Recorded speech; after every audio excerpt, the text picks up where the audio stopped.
que é fé? Você conseguiria definir em algumas palavras e bem rápido o que é fé?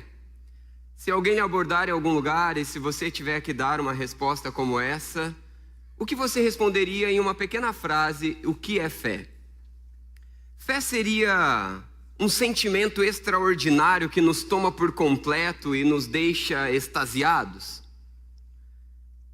Creio que não. Talvez a fé possa vir acompanhado de sentimentos, inclusive sentimentos extraordinários.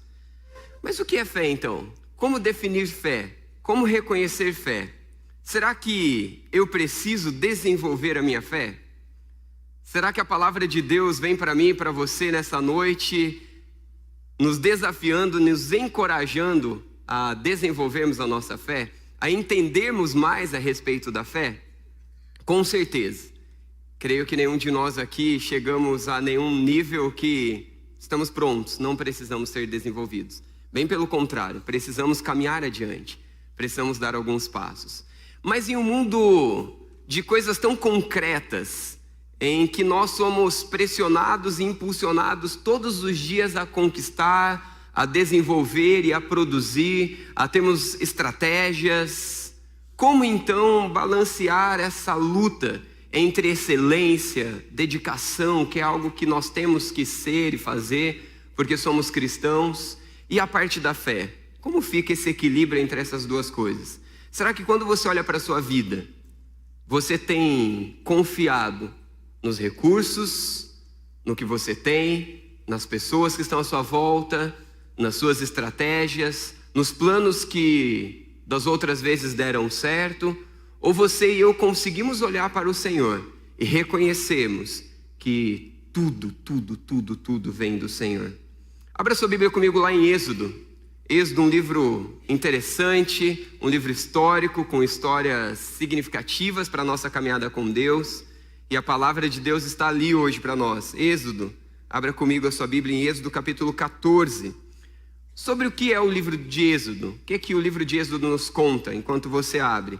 O Êxodo conta a respeito da saída dos israelitas do Egito, alguns anos que eles ficaram no deserto, quando eles estavam então depois caminhando rumo à terra de Canaã, a terra prometida. Então, num resumo geral, essa é a narrativa histórica do livro de Êxodo. O povo de Israel, o povo pelo qual Deus chama, Deus convida, Deus orienta, passa por esse tempo difícil ali, debaixo de toda a situação difícil, aonde escravizados, humilhados, agora mais no final da sua caminhada no Egito, vivem momentos bem difíceis. E o que eles mais queriam era a libertação, era a esperança de serem libertos daquele domínio e terem de novo a sua liberdade, terem a sua terra, terem o seu espaço de esperança, de tranquilidade, de paz, onde eles poderiam sonhar, conquistar e desenvolver uma caminhada em família, em indivíduos com Deus, livres de todo o domínio que eles estavam sofrendo.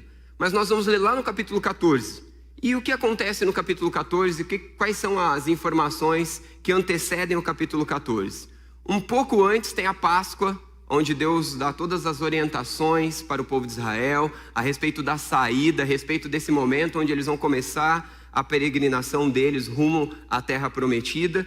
Mas no capítulo anterior, nós temos ali todo um relato específico do povo de Israel, das suas dificuldades e desse consagrar-se ao Senhor e desse apresentar-se diante do Senhor de uma forma correta. No capítulo 14 já tem algo especial acontecendo. Deus dizendo, olha, eu vou libertá-los. Deus fala para Moisés, Moisés fala para o povo que Deus iria libertá-los. Todos estão convictos de que Deus já estava então fazendo isso na vida deles. Eles já tinham saído, já estavam caminho a essa terra prometida, a essa liberdade, a essa oportunidade de voltarem a adorar a Deus e terem uma vida com Deus. E é nesse capítulo que eu quero estudar nessa noite com você e me concentrar. Vamos lê-lo? Capítulo 14. Preste atenção, um pouco extenso, mas necessário para nós. Disse o Senhor a Moisés, diga aos israelitas que mudem o rumo e acampem perto de Piairote, entre Migdol e o mar. Acampem à beira-mar, defronte de Baal-Zefon. O faraó pensará que os israelitas estão vagando confusos, cercados pelo deserto. Então, endurecerei o coração de faraó e ele os perseguirá. Todavia, eu serei glorificado, por meio de Faraó e de todo o seu exército, e os egípcios saberão que eu sou o Senhor. E assim fizeram os israelitas. Contaram ao rei do Egito que o povo havia fugido. Então o Faraó e os seus conselheiros mudaram de ideia e disseram: "E o que foi que fizemos? Deixamos os israelitas saírem e perdemos os nossos escravos." Então o Faraó mandou aprontar a sua carruagem e levou consigo o seu exército. Levou todos os carros de guerra do Egito, inclusive 600 dos melhores destes carros, cada um com um oficial no comando. O Senhor endureceu o coração de Faraó, rei do Egito, e este perseguiu os israelitas, que marchavam triunfantemente. Os egípcios, com todos os cavalos e carros de guerra do Faraó, e os cavaleiros e a infantaria saíram em perseguição aos israelitas e os alcançaram quando estavam acampados à beira-mar, perto de Pi-Hairote, defronte de Baal-Zefon. Ao aproximar-se, o Faraó e os israelitas olharam e avistaram os egípcios que marchavam na direção deles, e aterrorizados clamaram ao Senhor. Disseram a Moisés: "Foi por falta de túmulos no Egito que você nos trouxe para morrermos no deserto? O que você fez conosco, tirando-nos de lá? Já lhes tínhamos dito no Egito: deixe-nos em paz, seremos escravos dos egípcios. Antes ser escravos do Egito do que morrer no deserto." Moisés respondeu ao povo: "Não tenham medo, fiquem firmes e vejam o livramento que o Senhor lhes dará hoje, porque vocês nunca mais verão os egípcios que hoje vêm. O Senhor lutará por vocês.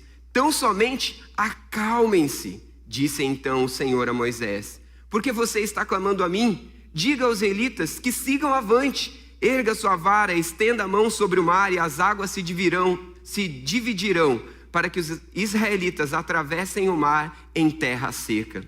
Eu, porém, endurecerei o coração dos egípcios e eles os perseguirão. Eu serei glorificado com a derrota de Faraó e de todo o exército com seus carros de guerra e seus cavaleiros. Os egípcios saberão que eu sou o Senhor quando eu for glorificado, com a derrota de Faraó, com seus carros de guerra e seus cavaleiros." A seguir, o anjo de Deus, que ia à frente do exército de Israel, retirou-se, colocando-se atrás deles. A coluna de nuvem também saiu da frente deles e se pôs atrás, entre os egípcios e os israelitas. A nuvem trouxe trevas para uns e luz para outros, de modo que os egípcios não puderam aproximar-se dos israelitas durante toda a noite. Então Moisés estendeu a mão sobre o mar, e o Senhor afastou o mar e o tornou em terra seca, com um forte vento oriental que soprou toda aquela noite. As águas se dividiam, e os israelitas atravessaram pelo meio do mar em terra seca, tendo uma parede de água à direita e outra à esquerda. Os egípcios os perseguiram, e todos os cavalos, carros de guerra e cavaleiros de Faraó foram atrás deles até o meio do mar.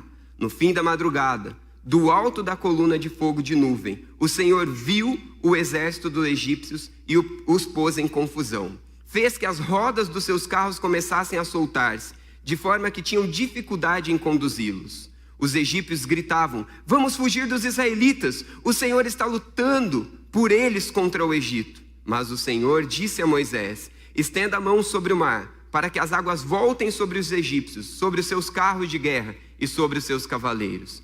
Moisés estendeu a mão sobre o mar, e ao raiar do dia o mar voltou ao seu lugar. Quando os egípcios estavam fugindo, foram de encontro às águas, e o Senhor os lançou ao mar. As águas voltaram e encobriram os seus carros de guerra, os seus cavaleiros e todo o exército de Faraó, que havia perseguido os israelitas mar adentro.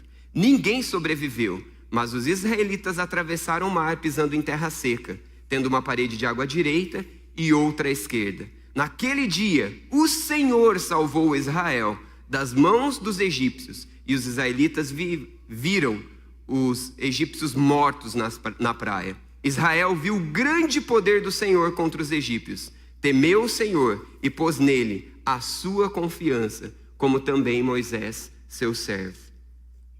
É preciso crer, é preciso fé, é preciso crer. Nós precisamos de fé para caminharmos com Deus. Em um mundo corporativista, em um mundo onde pensa-se em questões de ter e conquistar, é preciso ter habilidades, é preciso ter competência.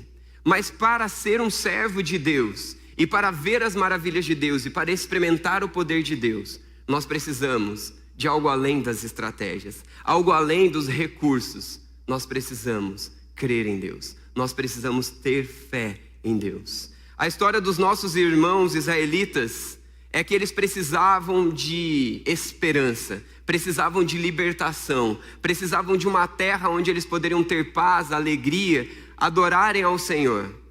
Qual é a minha necessidade? Qual é a sua necessidade? Qual é o meu impossível? Qual é o seu impossível? O Senhor nos convida a alinharmos a nossa fé, a desenvolvermos a nossa fé, a pensarmos de fato no que é fé.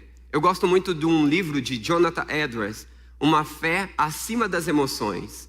É um livro muito antigo, um livro de domínio público, então você pode pesquisar e você pode baixar um PDF para você.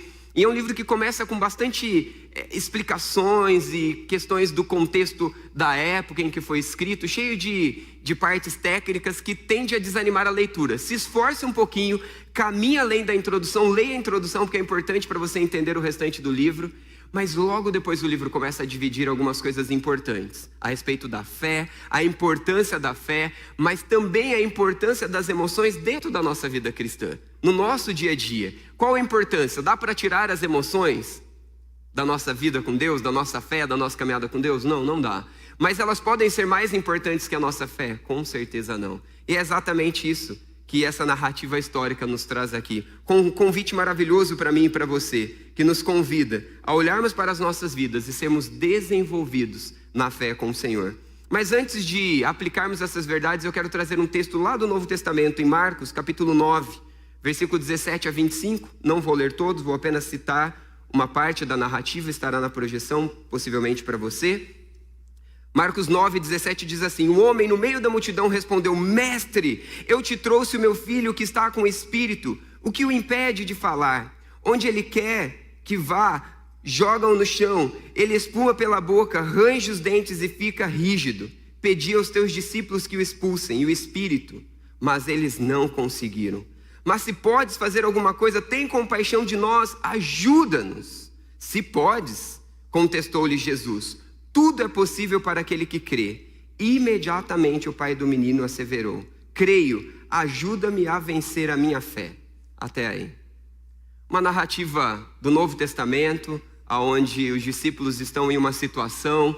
Temos um pai com certeza que estava sofrendo muito por ver o seu filho sofrendo, padecendo, e o pai com certeza já tinha feito o que podia, mas não conseguia resolver o problema do filho, como a narrativa nos conta. E ele então clama: Jesus, eu pedi aos teus discípulos, mas os seus discípulos nada puderam fazer. Se o Senhor pode fazer alguma coisa, por favor, faz. Mas o que me chama mais atenção nesse texto é o que continua no texto. Jesus dizendo: se posso, dizendo: tudo posso. E aí, o que esse homem diz? Senhor, eu creio, me fortaleça na minha fé, aumenta a minha fé, em outras versões. A verdade é que todos nós precisamos desenvolver fé. A verdade é que todos nós precisamos ser fortalecidos em nossa fé, porque senão nós vamos ser fortalecidos em outras coisas. Sua fé é baseada no quê? Sua fé é baseada em quem? Em quem você tem fé? Em quem você tem crido? No que você tem crido? No que você tem tido fé?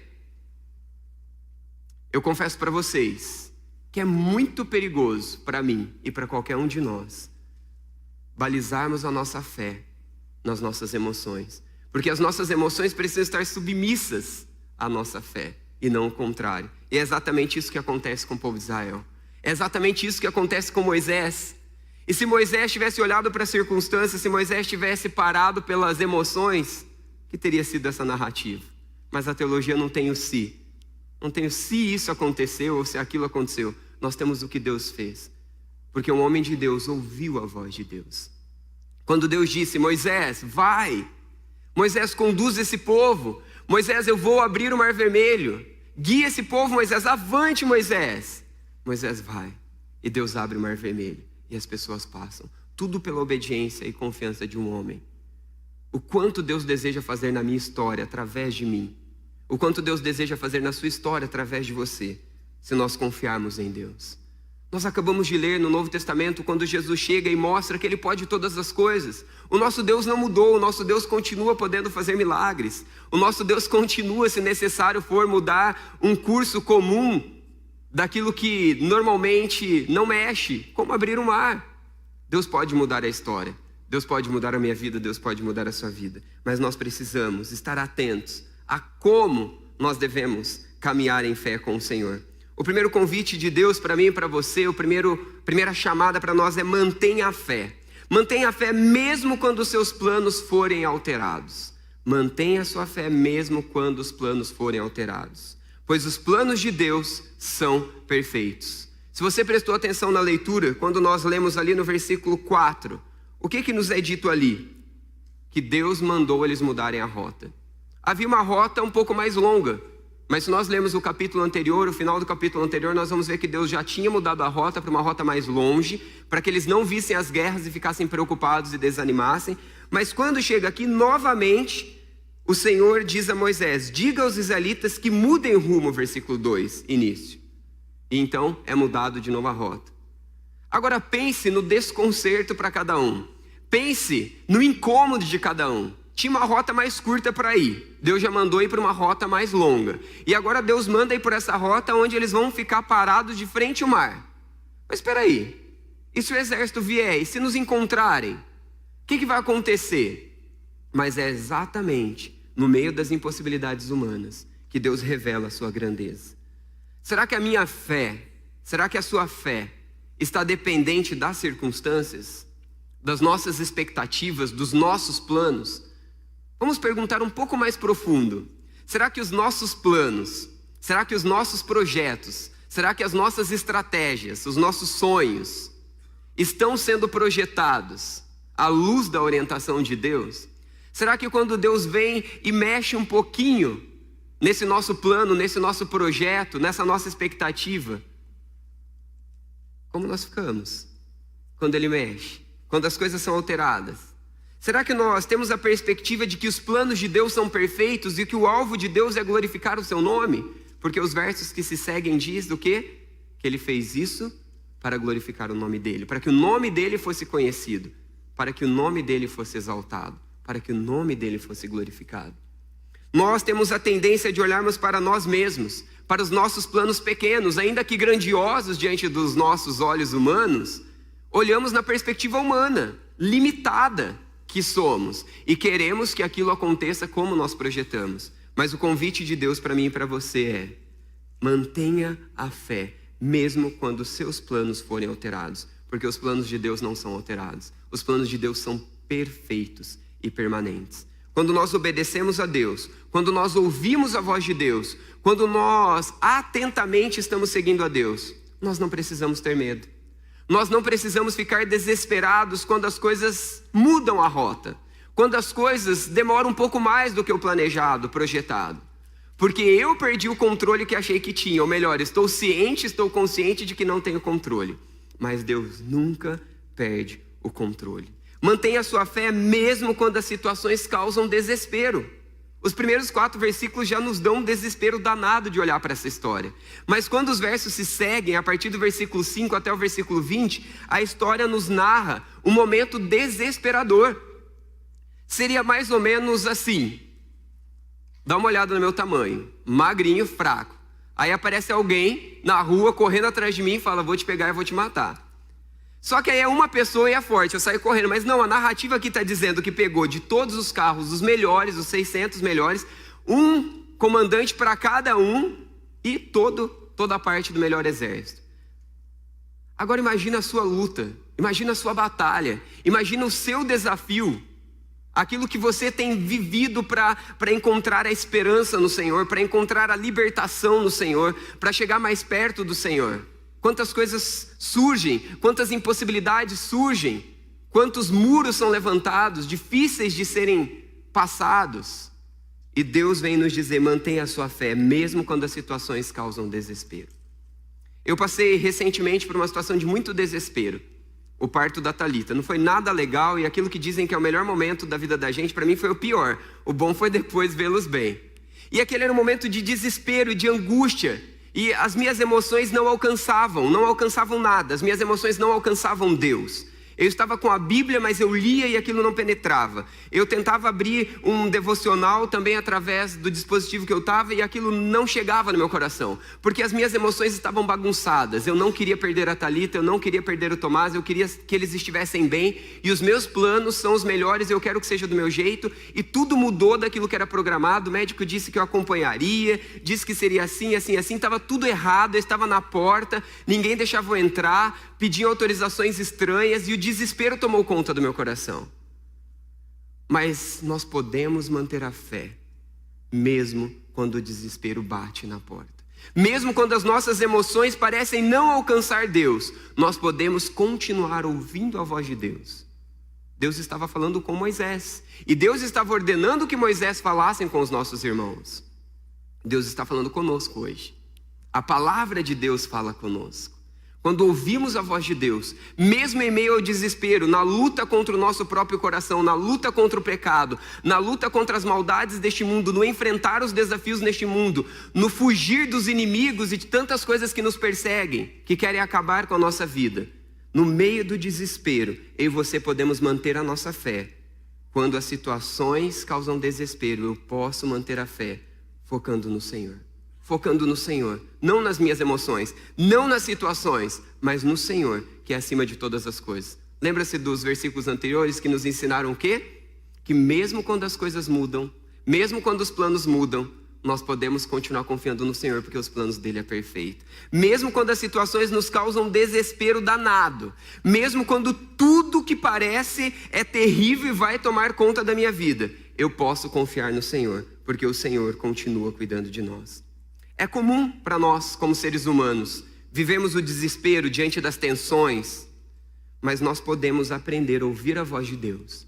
Nós podemos aprender a confiar em Deus, mesmo acima das situações, mesmo acima das nossas emoções. Mantenha a fé e veja o poder divino que te convida. Que te convida ao quê? Te convida a ouvi-lo, a obedecê-lo, a seguir à frente e desfrutar. Mesmo diante dos desafios da fé, mesmo diante de situações que parecem roubar as nossas emoções e roubar todo o nosso ser, que tenta equilibrar algum tipo de razão na nossa vida. Mantenha a sua fé, ouça a voz de Deus, saiba que os planos de Deus é perfeito. Sabendo que os planos de Deus é perfeito, confie mesmo no meio da dor, confie na palavra de Deus e naquilo que Ele disse e no amor dele que cuida, mesmo quando as suas emoções estão te questionando, mesmo quando dúvidas surgem, mesmo quando bagunça e confusão surgem. Confie no Deus que não mente. Confie no Deus que diz que nos ama. Confie no Deus que prometeu vitória para nós, uma vitória eterna com Ele. O povo de Israel estava à procura da terra prometida, da terra Canaã. Assim como eles e nós esperamos uma terra prometida, o céu, onde um dia nós viveremos com Deus e eternamente todos os problemas terão passado e eternamente vamos desfrutar de paz, de alegria, de vida plena. Mantenha a fé e veja o poder de Deus que te convida a ouvi-lo. Você tem ouvido ao Senhor em meio aos desafios da fé?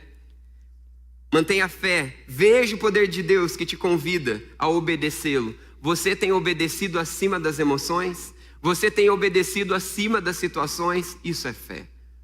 Uma emoção extasiante, uma emoção que toma conta do meu ser, pode ser acompanhada, sim, de um momento de caminhada com Deus.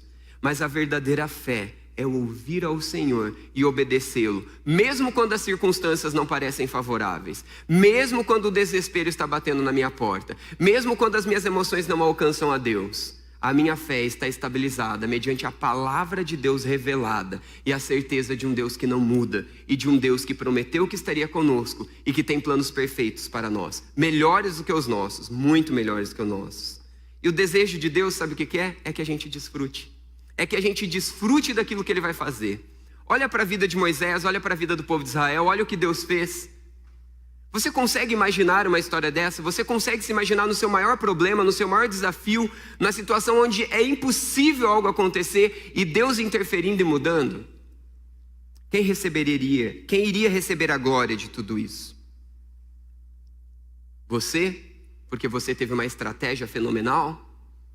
Alguém, porque alguém muito especial foi instrumento e te ajudou? Ou você e eu olhamos para Deus e reconhecemos aquilo que se repete inúmeras vezes nesse capítulo? Em tudo que Deus fez, Ele disse que o objetivo dele era a glória dele.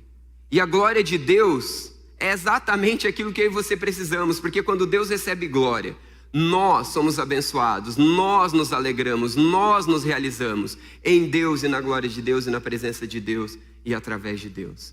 Deus faz tudo para a glória dele. Será que os teus projetos, será que os meus projetos, será que os nossos sonhos, será que os nossos alvos estão sendo estabelecidos com o alvo de glorificar a Deus? Em primeiro lugar, o convite de Deus é que eu e você ouçamos a voz dele, obedeçamos a voz dele, seguimos na batalha da vida cristã e desfrutemos de tudo aquilo que Deus tem para nós. Nós queremos falar, reclamar, murmurar, manusear, dar um jeito, e como bons brasileiros nós temos um jeitinho para tudo. Era isso que o povo de Israel queria fazer na narrativa histórica, não é mesmo? Moisés, você nos trouxe para cá, era melhor que nós morrêssemos como escravos do que morrermos aqui. Por que você fez isso? Reclamação, tentando dar um jeitinho, quando Deus está dizendo, apenas ouça a minha voz, apenas obedeça, acima das suas emoções, acima dos seus sentimentos, que as suas emoções sejam respostas de uma fé, de uma caminhada com Deus, que as suas emoções sejam santas, de glorificar a Deus, de exaltar a grandeza de Deus, por conhecê-lo que está acima de tudo e todos, por experimentar Deus, por vivenciar a obediência e por vivenciar a bênção da obediência, a glorificação de Deus e desfrutar de tudo isso, que você então proclame ainda mais a Deus e desfrute ainda mais de Deus e o mundo o conheça e você o conheça. Essa é fé. Baseada em Deus, baseada na palavra de Deus, baseada na voz de Deus. Você e eu temos conseguido obedecer a Deus? O convite de Deus é que nós consigamos obedecê-lo acima das nossas emoções. Sem murmuração, sem reclamação, sem jeitinho de brasileiro, sem confiar nas estratégias humanas, mas confiando no poder sobrenatural de Deus. Tem alguém aqui hoje à noite que conseguiria abrir o mar para que eu possa passar o mar a seco?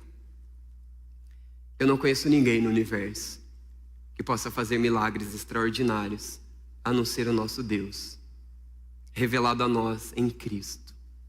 E como eu li para vocês em Marcos 9, de 17 a 25, num resumo, é um Deus revelado em Cristo, que trouxe esperança lá no Antigo Testamento para o povo de Israel, que teve que apresentar a Páscoa, celebração da libertação que Deus estava dando, apresentava animais mortos como oferta pelos seus pecados, que já mostrava a redenção perfeita de Deus em Cristo, que morreu no nosso lugar para que fôssemos perdoados. Perdoados e também libertos. Libertos e restaurados. Que vivem para glorificar a Deus e que glorificando a Deus são satisfeitos. E que satisfeitos brilham e exalam o perfume de Cristo neste mundo. Este é o plano de Deus, desde o início da história, na criação de Gênesis. Que se desenvolve com o povo de Israel, em Êxodo. Que passa por toda a Bíblia e chega a mim e a você, e que vai culminar lá na história de Apocalipse. Um dia Jesus voltará. Ou nós teremos ido a Ele, porque morremos, ou Ele vai nos resgatar. E lá na terra prometida, viveremos eternamente com Deus. Meu irmão, nós só poderemos enfrentar as batalhas deste mundo, as batalhas das nossas emoções confusas, que querem o pecado, que confia no pecado, que confia no nosso jeitinho brasileiro, quando focarmos o amor de Deus, revelado de Gênesis e Apocalipse, com um plano perfeito para mim e para você, que nunca falha e nunca muda. Porque se confiarmos e obedecermos e ouvirmos a voz de Deus, nós vamos experimentar muitas coisas grandiosas de Deus. É preciso ter fé para vivenciar o sobrenatural de Deus. É preciso ter fé para vivenciar o poder de Deus. Mas é interessante que na narrativa de Marcos, esse homem que está diante de Jesus pedindo por algo sobrenatural diz, se o Senhor pode, Jesus diz, sim, eu posso.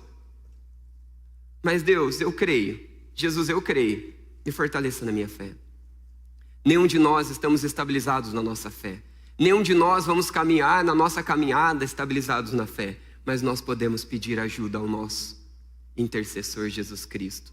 enviado por Deus neste mundo para morrer no nosso lugar, mas enviado por Deus neste mundo também para interceder por nós, para levar as nossas orações ao Pai. E quando nós clamamos a Deus, quando nós gritamos, eu não tenho fé, Senhor, eu estou naufragando, Senhor, eu estou afundando, Senhor, eu estou me perdendo, Senhor, eu estou confuso, Senhor, eu estou com medo, Senhor, eu estou com pavor, Senhor, o exército está aqui atrás de mim e eu só vejo o mar e eu não consigo passar pelo mar, e eles são poderosos e eles são grandiosos. Qual é o seu grande problema? Qual é a sua grande dificuldade? Existe um Deus grandioso dizendo: confia, confia, confia pela palavra dele, obedeça mediante a palavra dele. Mas se você está com dificuldade, você pode pedir ajuda, porque Jesus Cristo te fortalece na sua fé. Uma frase que resume e conclui bem a ideia toda, para a gente gravar e sairmos daqui desafiados, encorajados por aquilo que Deus nos diz é: confie na palavra de Deus que te guia seguramente. Confie na palavra de Deus que te guia seguramente. Eu não quero seguir as minhas emoções. Eu não quero seguir as minhas vontades. Eu não quero ser dependente das situações à minha volta ou de toda a batalha que me cerca. Eu quero ser dependente de um Deus que fala comigo e que tem o poder sobrenatural e que pode interferir na minha vida, no meu coração e na minha história. Essa é a sua oração também? Se essa é a sua oração, feche seus olhos e ore comigo.